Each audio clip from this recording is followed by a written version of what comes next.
Hello everyone and welcome to comfortable studies. मैं हूं Parul ma'am और आज हम एक्स्ट्रा प्रैक्टिस क्वेश्चंस करेंगे क्लास 8 की साइंस के चैप्टर कोल एंड पेट्रोलियम का।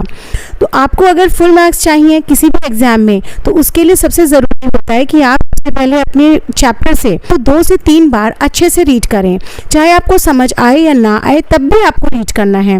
इसके बाद जो चैप्टर के एंड में एक्सरसाइज क्वेश्चंस दिए होते हैं उनको आप खुद से सॉल्व करें।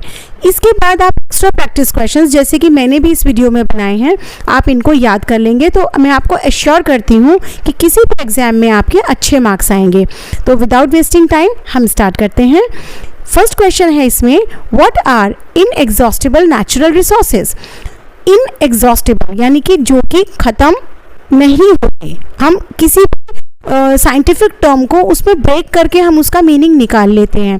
जैसे इनएग्जॉस्टिबल वो चीज़ जो कि ख़त्म ना हो, ऐसे नेचुरल रिसोर्सेज कौन से होते हैं।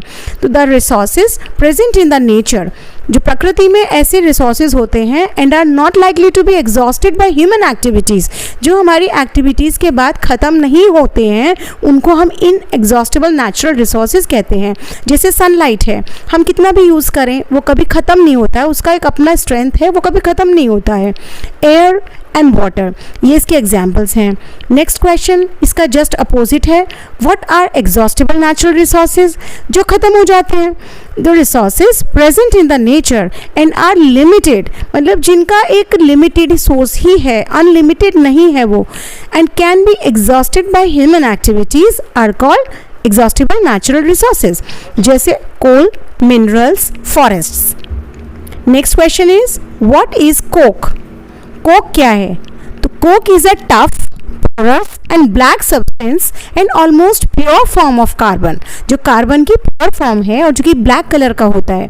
अब ये किस काम आता है। It is used in manufacturing of steel and extraction of many metals.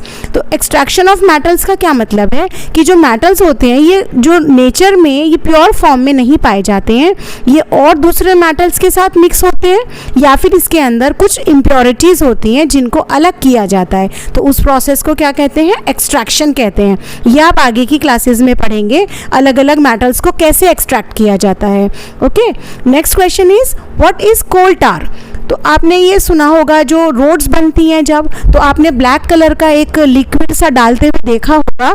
जो मेटल की रोड्स बनती हैं जो ग्रे ब्लैक से कलर की होती हैं, तो आपने देखा होगा जब ट्रक में वो लेके आते हैं ब्लैक सा लिक्विड डालते हैं, वो होता है कोल टार।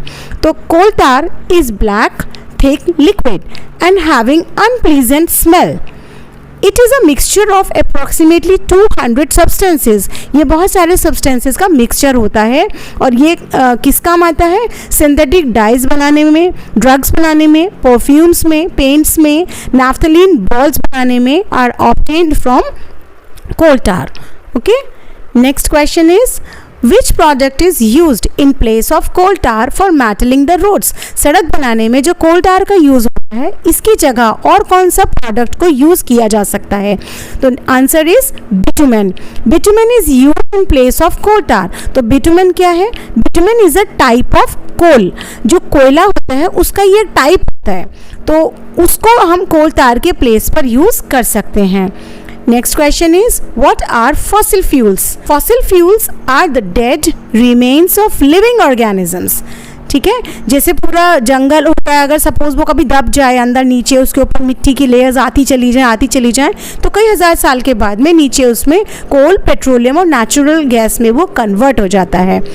नेक्स्ट क्वेश्चन, अच्छा यहाँ पे मैं एक क्वेश्चन पूछ रही हूँ, आपको मुझे उसको कमेंट्स में रिप्लाई करना है कि वो मेटलिंग रोड्स मतलब सड़क बनाने में हम कोल टार की जगह किस और प्रोडक्ट को यूज़ कर सकते हैं। ओके, नेक्स्ट क्वेश्चन है, डिफाइन पेट्रोलियम। तो पेट्रोलियम क्या होता है। अब ये पेट्रोल नहीं है, ये है पेट्रोलियम। तो petroleum is a natural resource which is derived from 2 words, Petra and oleum. Petra means rock and oleum means oil, which is mined from between the rocks under earth. अर्थ के अंदर जो rocks होते हैं उसके बीच में से इसको निकाला जाता है, माइन किया जाता है, तो वो पेट्रोलियम होता है। ये एकदम ब्लैक से कलर का होता है और मतलब ऐसा लगता है जैसे हम उसको पहचान नहीं सकते कि ये पेट्रोल है या ये किसी काम का भी है। उसके बाद इसको प्योर किया जाता है और उसमें से बहुत सारे प्रोडक्ट्स निकाले जाते हैं। ओके, तो petroleum is a natural resource which is derived from two words petra and oleum.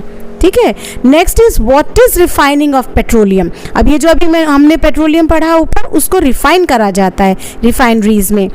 तो petroleum is a dark oily liquid having constituents such as petrol, diesel, petroleum gas, lubricating oil, paraffin and many more other useful products. तो petroleum से क्या क्या निकलता है? Petrol निकलता है, diesel बनता है, पेट्रोलियम गैस बनती है, लुब्रिकेटिंग ऑयल बनता है, पैराफिन वैक्स, और इसके अलावा बहुत सारे मतलब मोर देन 100-200 प्रोडक्ट्स इससे बनते हैं। The process of separating these constituents is known as refining. इन सारी constituents को अलग करना refining कहलाता है। Next question. Right a short note on natural gas. तो नेचुरल गैस क्या है? जैसे तुम्हें नाम से पता लग रहा है, नेचुरल यानी प्राकृतिक gas is a very important fossil fuel transported through pipes. ठीक है, it is stored under high pressure. इसको हाई प्रेशर पे स्टोर किया जाता है और इसका एग्जाम्पल क्या है? CNG, जिसकी फुल फॉर्म क्या होती है? Compressed natural gas is less polluting fuel for automobiles. मतलब अब CNG, आप सभी ये नाम जानते हैं कि जो व्हीकल्स चलते हैं, कार, बसेस, सभी में अब CNG का यूज़ होने लगा है, जिससे कि धुआं यानी कि पोल्यूशन कम करते हैं ये। ठीक है, also used in manufacturing of fertilizers and various chemicals, और इसके अलावा इनका यूज़ फर्टिलाइजर्स बनाने में और बहुत दूसरे अलग अलग केमिकल्स बनाने में भी किया जाता है। Next question is why should save natural resources. हमें क्यों बचाने चाहिए? तो conservation is the practice of caring for these resources. मतलब हम अगर नेचुरल रिसोर्सेज को अनजस्टिफाइड तरीके से यूज़ करेंगे तो आने वाली जो जनरेशन होगी उनके पास तो बचेगा ही नहीं। तो इसलिए हमें उनको बहुत केयर के साथ यूज़ करना चाहिए, अगर ज़रूरी हो तभी, और वेस्ट तो बिल्कुल भी नहीं करना चाहिए। Okay, so all living things can benefit from them and now and in the future. ठीक है, next, how will you define coal. अब कोल, यहाँ पर कोयले की बात हो रही है, तो आपने ब्लैक कलर का एक पत्थर जैसा देखा होगा कभी, कोल।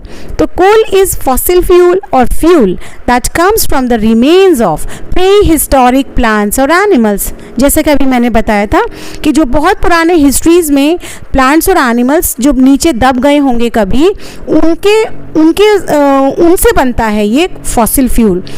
तो coal, the formation of coal occurs over millions of years, जो कि कई लाख साल के बाद इसका फॉर्मेशन होता है by a process known as carbonation, carbonation के प्रोसेस के through. In this process dead vegetation is converted into carbon rich coal under very high temperature and pressure, जिसमें टेम्परेचर भी ज़्यादा होता है, प्रेशर भी ज़्यादा होता है, तब कोल का फॉर्मेशन होता है। Okay, so that was all for this chapter. I hope आपको मेरे पढ़ाने से अच्छा लगा होगा। अगर समझ आए तो मेरे चैनल कंफर्टेबल स्टडीज़ को सब्सक्राइब ज़रूर करना।